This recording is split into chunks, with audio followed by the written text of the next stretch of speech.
my talk, 7 minutes, hopefully, is about everyone should have fun with geography. The background to this talk is I was asked to think about creativity within a foundation subject as part of one of my assignments, and I chose to look at geography. The reason I chose geography was I think it was a subject that at the time we had a supply teacher in who was struggling with our class, and if I go on to explain, my background is special needs. I work at a special needs primary school, and the class I support, there are 8 children currently, and they are Key Stage 2, and they are from Year 3 up to Year 6, and they are P levels 4 to 6, and we're teaching a differentiated Key Stage 2 curriculum, so it can be quite challenging. So what I've done, I'll just get these things here ready to show you, was to look at what the teaching was and what the lesson plan was for the midterm planning, and I chose one aspect of that. We were looking at local traffic and making a journey, and part of the teaching was for the children to actually make a physical journey from home to school and school to home. So for over a period of 2 weeks I drove the minibus with the class and the teacher and supporting teaching assistants to make that journey, and during that journey we talked about the traffic issues that might happen, perhaps a flat tyre, accessing a roundabout and all those different things. So I invented a game to help the children understand what we were looking at. And in doing that, it was a game where I had to think of the children and their learning styles and their learning intelligences. And I'll pass this round so that you can have a look.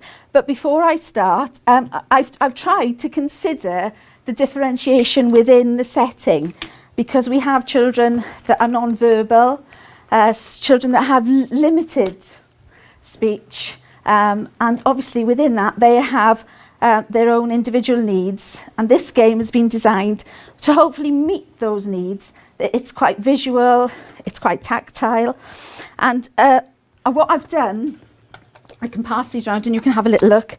The start, we've got a sound button, so they have cards that tell them what to do, and when they throw a dice and how to move on, they're differentiated in the fact that we have colours for those who aren't yet able to recognise numerals, or but so we have colours, basic colours, so that's linking into maths, as are the numbers, and also we've got the programme that we use is called Imprint. I don't know if anybody is familiar at all or have got any experience with special needs in this area, but this is a fantastic programme that has got words and pictures, so it actually helps them visualise, and for those that have a limited ability to read, they can actually extend and introduce the language to them.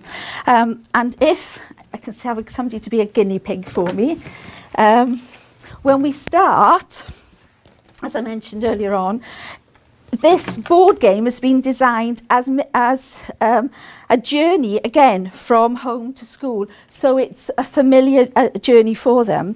And the start has got a key, as I said, with a sound button. So when the children start, they need to know that they have to turn on the engine. So they would be able to turn on the engine. So they're making that connection to making and starting that journey.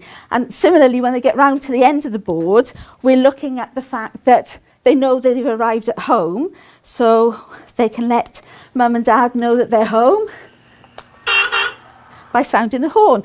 And this we did when we made our journey. So it connected both the real journey, and elements then for speaking and listening. When they play the game, there are elements within there that we can talk about. If you want to have a look and pass the board on for people to have a look, and there will be an opportunity perhaps later when we have the break for people to come and have a go and maybe play the game. The key element with this was to support the learning, to give the children an opportunity to have fun by playing a game and learn at the same time. I think that the game has it has many links for cross-curricular. As I said, there's mathematics there, PHSE, there's speaking and listening, and we did, when we did play it, I did ask the children to give me feedback in their way. And to do that, again, we used communication where they could actually tell me whether they liked it or they didn't like it. So I think all in all, it was quite a successful resource. And for me, personally, in working with children with special educational needs, I believe that every child can learn, every child can have fun learning, every child can be can access the curriculum and should be able to access the curriculum no matter what their ability. So at this point, as I said, I'd invite you to have a look at it later, but thank you very much. Thank you.